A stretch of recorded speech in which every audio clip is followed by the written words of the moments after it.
शोएब साहब ने अपनी खूबसूरत शायरी से नवाजा। आइए हजरात, बिल्कुल सुना रहे हैं, बिल्कुल सुनाते हैं, आपकी आवाज़ मुझ तक पहुँच रही है।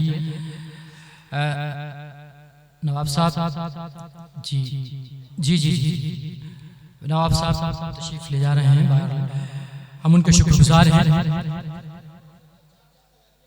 नहीं होता, आइए हजरत। नहीं, बहुत बहुत शुक्रिया, बहुत बहुत शुक्रिया नवाजिश। मुझे हिंदुस्तान भर में जितनी मोहब्बतें मिलती हैं उससे कहीं ज़्यादा मुझे अपने शहर में नसीब होती हैं। मैं बहुत ममनून हूँ अपने शहर वासियों का। हजरत, मैं हाजिर कर रहा वो बुलाना चाहता हूँ अगले शायर को कि एक अरसा हो गया है। जुनैद भाई, आपकी फरमाइश थी। एक बार मैं ये कहना चाहता हूँ कि जुनैद भाई फोन पर बात कर रहे थे और इतनी बात कर रहे थे, इतने लगे हुए थे बात में, इनकी बीवी, इनकी अहलिया उकता गई कि कब तक बात करेंगे। उन्होंने आखिर में एक मैसेज इनको लिखा उकताने के बाद कि बटोगे तो कटोगे। बहरहाल ये तंज़ो मिज़ाह का मसला है। ये आपकी समातों का कुछ ज़ायक़ा आप बदलते हैं, कुछ आपको आप तंज़ो मिज़ाह की दुनिया में हम ले जाते हैं, हास्य वेग की दुनिया में ले जाते हैं। एक अरसा हो गया है बंद है उन पर मटन, दावतों में खा रहे हैं भिंडियां अहले सुखन। खा के भुइयां क्या बताएं शायरी के बागपन। सूख कर पालक का पत्ता हो गए हैं गुल बदन। नफरतों की भीड़ में देखो तो क्या क्या हो गया। सब्जियां हिंदू हुई, बकरा मुसलमान हो गया।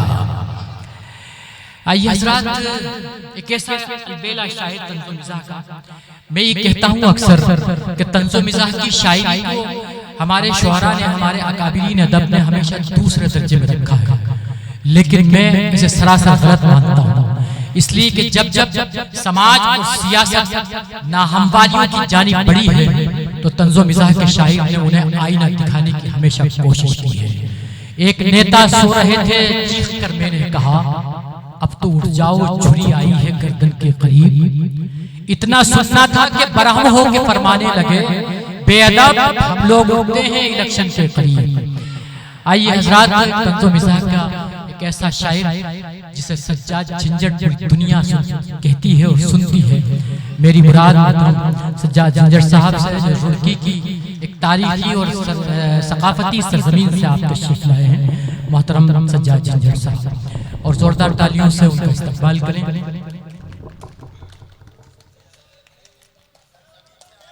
अस्सलाम वालेकुम। हाज़िर महफिल, बहुत खूबसूरत मुशायरा, खूबसूरत निज़ाम, मेरे अजीज, मेरे करम फरमा डॉक्टर माजिद देवबंदी साहब की सदारत में बहुत कामयाब मुशायरा हुआ है, आज चल रहा है। मुशायरे में मेरी हाजिरी जो होती है वो इस तरीके से कि मेले ठेले के मुशायरे होते हैं, खूब पब्लिक होती है, बीच में कहीं डाला जाता है, संजीदगी महसूस होती है, तो उसमें मुझे वही चूरन वाला काम करना पड़ता है लोगों को हंसाने के लिए। आज ये मोहब्बत समाते पहली बार नसीब हुई है, तो मैं सोचता हूँ कुछ मैं भी शायरी के हवाले से आपकी खिदमत कर सकूँ। बहरहाल तारुफी कथा पेश कर रहा हूँ। मैं झंझट हूँ, विरासत में मिली है शायरी मुझको। मैं झंझट हूँ, विरासत में मिली है शायरी मुझको। मेरे अब्बा के दादा जान के दादा भी शायर थे। मैं झंझट हूँ, विरासत में मिली है शायरी मुझको। मेरे अब्बा के दादा जान के दादा भी शायर थे। जिस फन को चुरा कर दोस्तों शायर कहता हूँ, सुना है ये कि उस फन में मेरे दादा भी माहिर थे। माशाअल्लाह, माशाअल्लाह।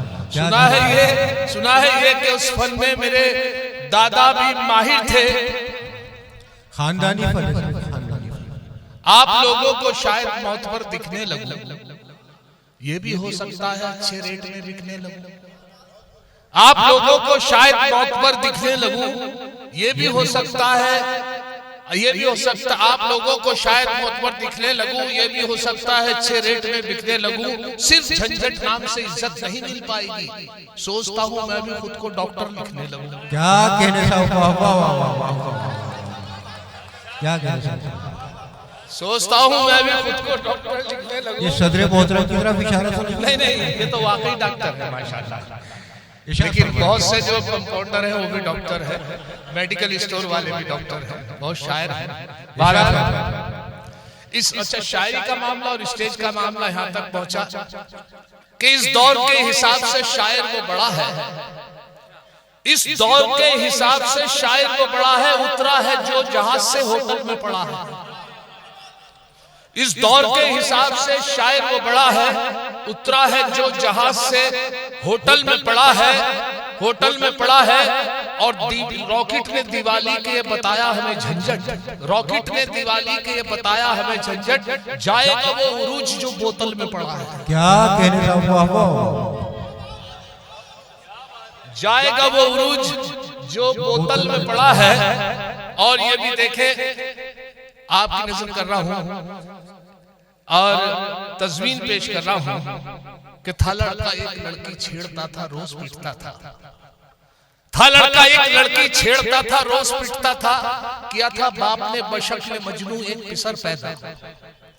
था लड़का एक लड़की छेड़ता था, रोज पीटता था। किया था बाप ने बशक में मजनू एक पिसर पैदा। पिटा लड़कियों से जब वो तो झंझट फख्र से बोले, बड़ी मुश्किल से होता है चमन में दीदा। क्या कहने का, वाह वाह। तो झंझट फख्र से बोले, बड़ी मुश्किल से होता है। वाह वाह। कल एक और तस्वीर पेश कर रहा हूँ, वैसे बहुत चूरन है जो आपको हंसाने के लिए, लेकिन कुछ निकल रहा है शायरी, याद बैठे हम ऊपर समाते हैं। करम फरमाइए कि कल शाम एक हंसी से मुलाकात हो गई, कल शाम एक हंसी से मुलाकात हो गई, चुपचाप रेल में वो मेरे साथ हो गई। और झंझट फकत था इतना हकली थी वो हसीना, लब थरथरा रहे थे मगर बात हो गई। क्या कहने साहब, क्या कहने, वाह वाह। कल शाम एक हंसी से मुलाकात हो गई, चुपचाप रेल में वो मेरे साथ हो गई। झंझट फकत था इतना हकली थी वो हसीना, लब थरथरा रहे थे, लब थरथरा रहे थे मगर बात हो गई। कैफी आजमी साहब का एक मिसरा, शहर में कम नहीं आंखों से पिलाने वाले, हो वो अंगूर की या और कोई मस्ती हो, पीछे क्यों पड़ गए आखिर ये जमाने वाले। हो वो अंगूर की या और कोई मस्ती हो, पीछे क्यों पड़ गए आखिर ये जमाने वाले, पीछे क्यों पड़ गए आखिर ये जमाने वाले। मैं कदे बंद करो शौक से लेकिन यारो, शहर में कम नहीं आंखों से पिलाने वाले। क्या कहने साहब, वाह वाह वाह वाह वाह वाह। हो अंगूर की और कोई मस्ती हो, पीछे क्यों पड़ गए आखिर ये जमाने वाले। मैं कदे बंद करो शौक से लेकिन यारो, शहर में कम नहीं आंखों से पिलाने वाले। और मिर्जा गालिब साहब की गजल कोई उम्मीद पर नहीं आती, कोई सूरत नहीं आती। एक एक मिसरा मेरा कि कोई उम्मीद पर नहीं आती, दाल गलती नजर नहीं आती। क्या कहने साहब, कोई उम्मीद पर नहीं आती, दाल गलती नजर नहीं आती। पहले वो बेबात आती थी, अब किसी बात पर नहीं आती। वाह वाह वाह। और जब से वो दुल्हन बनकर आई है, नींद क्यों रात भर नहीं आती। क्या कहने साहब, वाह वाह। बहुत अच्छे साहब, बहुत अच्छे। फिर फरमाए साहब, फिर फरमाए साहब। जब से वो दुल्हन बनकर आई है, नींद क्यों रात भर नहीं आती। और बहादुर शाह जफर की एक बहुत ही मशहूर गजल लगता नहीं है दिल मेरा उजड़े दयार में, किसकी बनी है आलमे न पायदार में। उसके एक एक मिसरा, एक शेर पे 3-3 मिसरे मेरे लगे हैं कि कैसे बताऊं जीता हूं किस हाले जार में, कैसे बताऊं जीता हूं किस हाले जार में, सब साथे रहा जाता है मेरा उधार में। वाह वाह वाह। कैसे बताऊं जीता हूं किस हाले जार में, सब ज़ाते रहा जाता है मेरा उधार में। अब तो कमी भी आ गई बीवी के प्यार में, लगता नहीं है दिल मेरा वाह वाह। उजड़े दयार में। क्या कहने साहब, वाह वाह। और ये भी देखिए मिसरे पे 3 मिसरे कि मुद्दत से आरज़ू थी कि आंखें मेरी लड़े, मुद्दत से आरज़ू थी कि आंखें मेरी लड़े, आशिक बने और हुस्न से अटखेलियां करें। क्या कहने साहब, मुद्दत से आरज़ू थी कि आंखें मेरी लड़े, आशिक बने और हुस्न से अटखे लिया करें, जूते पड़े तो कहने लगी दिल की धड़कने, इन हसरतों से कह दो कहीं और जा बसे। वाह वाह वाह वाह वाह वाह वाह, इन हसरतों से कह दो कहीं और जा हसरतों से कह दो कहीं और जा बसे। और ये देखा अच्छा साहब हुआ ये कि साहब यहाँ पे मेरे जर्नलिस्ट बैठे हुए हैं, तबरेज साहब नाम है उनका, असलम साहब भी है।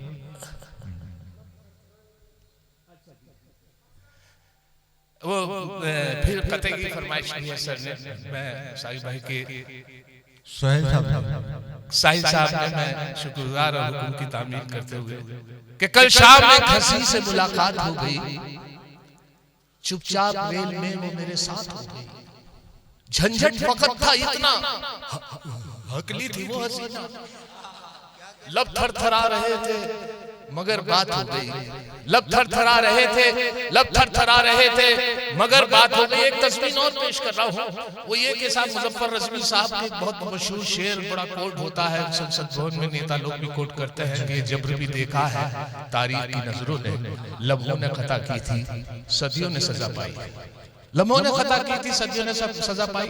3 मिसरे मुलाजा फरमाए जी कि एक बार उसे मैंने बस आंख यूं ही मारी थी, एक बार उसे मैंने बस आंख यूं ही मारी थी, वो बन के मेरी बेगम घर साथ चली आई।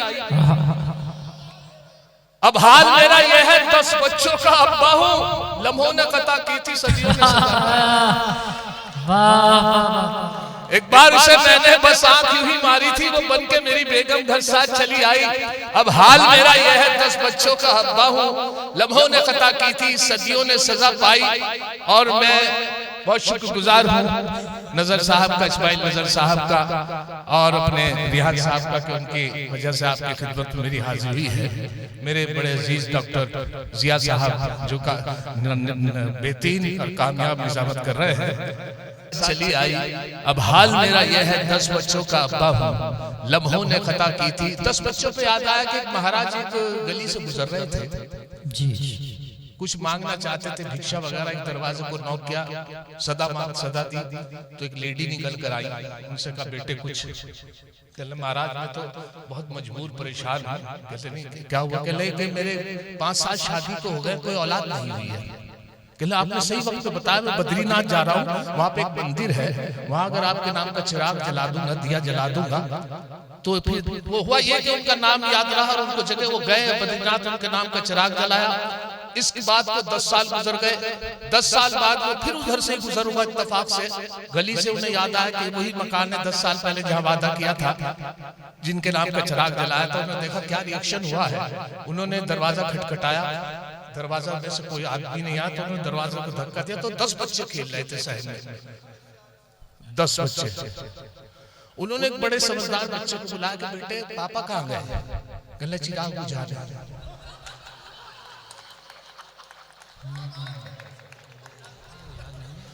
अब मुलाजा फरमाए कि एक बहुत पुरानी कहावत है 100 सुनार की, अब उसमें 3 मिसरे थे। 100 सुनार, औलाद 101 थी जो एक लुहार की, औलाद 101 थी जो एक लुहार की, बीवी से बोले ये मेरी दौलत है प्यार की। औलाद 101 थी जो एक लुहार की, बीवी से बोले ये मेरी दौलत है प्यार की। बीवी का था जवाब अजी रहने दो मियां, इनमें है 100 सुनार की बस एक लुहार की। क्या बात है, वाह वाह वाह वाह वाह।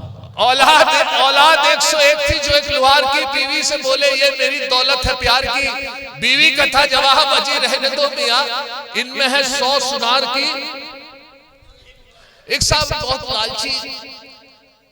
बहुत लालची थे, अपने बेटे को लेके जा रहे थे रिश्ते के लिए और उसे समझाते जा रहे थे। अक्सर उसकी शादी इस वजह से नहीं हो पा रही थी क्योंकि लालची बहुत थे, और समझाते जा रहे थे बेटे जब भी दहेज की बात हो तो याद रखना, अगर वो साइकिल दे तो मोटरसाइकिल मांगना, मोटरसाइकिल दे तो स्कूटर मांगना, स्कूटर दे तो कार मांगना, कार दे तो बंगला मांगना, बंगला। गरज ये कि बच्चा परेशान था, वो कहने लगा पापा अगर वो लड़के थे उनकी माँ मांगना। अब यहां से 4 मिसरे और मुलाजा फरमा ले। 4 मिसरे इस तरीके से कि साहब आशिकों को मस्ती गुफ्तार में नहलाएगा मोबाइल, आशिकों को मस्ती गुफ्तार में नहलाएगा, क्या खबर थी इश्क इतना मॉडर्न हो जाएगा। रिश्ता दुख्तर में अब कोई परेशानी नहीं, उसको मोबाइल दिला दो रिश्ता खुद आ जाएगा, उसको मोबाइल दिला दो रिश्ता खुद आ जाएगा। और हमारे यहाँ भी एक जमात आई और जमात में जो था, मेरी जमात ने जो हुक्म दिया कि भाई नमाज के बाद आपको ऐलान करना है कि सब हजरात तशरीफ रखें, इंशाल्लाह नमाज के बाद दीन ईमान की बात होगी।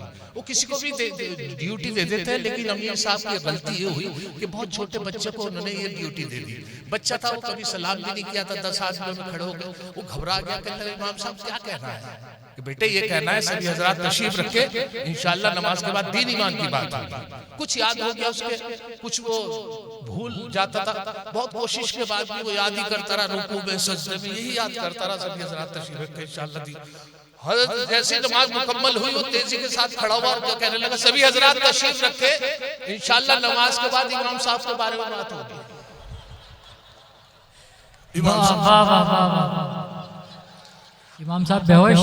अब दाढ़ी अगर नहीं है, इसी हवाले से 4 मिसरे, दाढ़ी अगर नहीं है मुसलमान तो है वो, दाढ़ी अगर नहीं है मुसलमान तो है वो, तबलीग के जलसों में भी जाता जरूर है, पढ़ता नहीं नमाज कभी वो तो क्या हुआ, लेकिन जुमे के रोज नहाता जरूर है। दाढ़ी अगर नहीं है मुसलमान तो है वो, तबलीग के जलसों में भी जाता जरूर है, पढ़ता नहीं नमाज कभी वो तो क्या हुआ, लेकिन जुमे के रोज नहाता जरूर है। और ये भी देखें कि साहब ये लॉकडाउन जैसे इस्माइल नजर साहब बता रहे थे कि साहब बड़ी मजबूरियां शायरों के साथ रही है, मेरे साथ भी मजबूरी रही है, घर में पैक होके रह गए हैं। इस दौरान में एक सबसे बड़ी मुसीबत ये आई कि किसी के यहाँ कोई मेहमान आ गया तो भारी नहीं निकला, 15-15 दिन 1 महीना घर में फंस के रह गया। खिदमत क्या हो सकती थी मेहमान की, मटन की दुकान बंद, चिकन की दुकान बंद, मैं क्या करता, मैंने भी साहब उसकी दालों से खिदमत मेहमान नवाजी करी। सुबह को उड़द की दाल की खिचड़ी, दोपहर को मूंग की दाल, शाम को मसूरी की दाल, फिर लौ की दाल, फिर चने की दाल, गरज ये दाल दाल दाल। अब उनको 20 दिन हो गए। अब हालत ये रही कि कलियर शरीफ से मैं हाजिर हुआ हूँ, चांद की तारीख 12 रबी अव्वल की तारीख का अंदाजा नहीं था, मैं 14-10 बता रहा था, कोई 14 बता, कुछ भी कह रहे थे, लेकिन साहब नहीं, हमने मुखातिब हुए मेहमान से, मैंने हजरत आप बताइए आज चांद की क्या तारीख है। बोले चांद का तो पता नहीं, हाँ दाल की 14 है। अब जब उन्होंने एहसास दिलाया तो मेरी वाइफ बोली कि लगे इनको दाल खाते 14 दिन हो गए, ये कहना चाह रहे हैं। मैं क्या करता, मैंने भी सोचा कि यार क्या करूं, तो मेरी वाइफ ने कहा अंडे तो आसानी से मिल सकते हैं, अंडा करी बना के दो। ये बहुत अच्छा लगा कि एक डिश बहुत अच्छी होती है अंडा करी की, उससे मेहमान नवाजी भी हो सकती है। वही हुआ कि मैंने अंडा करी मेरी वाइफ ने बनाई, मैं उनके सामने बड़ी खुशी के साथ पेश की कि आज मेहमान खुश हो जाएंगे। लेकिन मेरी बदकिस्मती, मेरी किस्मत खराब कि उनको या तो एलर्जी होती थी अंडे से, या उनको परहेज था, या एसिडिटी बनती थी, जो डॉक्टर ने मना कर रखा था। उनके चेहरे के तासुरात देखे अंडा करी को देख के, तो यहाँ से 4 मिसरे आखिर में सुन लीजिए कि अंडा करी को देखकर मेहमान ने ये कहा, माँ बाप से भी इनकी करा देते मुलाकात। अंडा करी को देखकर मेहमान ने ये कहा, माँ बाप से भी इनकी करा देते मुलाकात। झंझट ये बोले इनके तो माँ बाप नहीं है, फिलहाल इन यतीम के ही सर पे रख दो हाथ।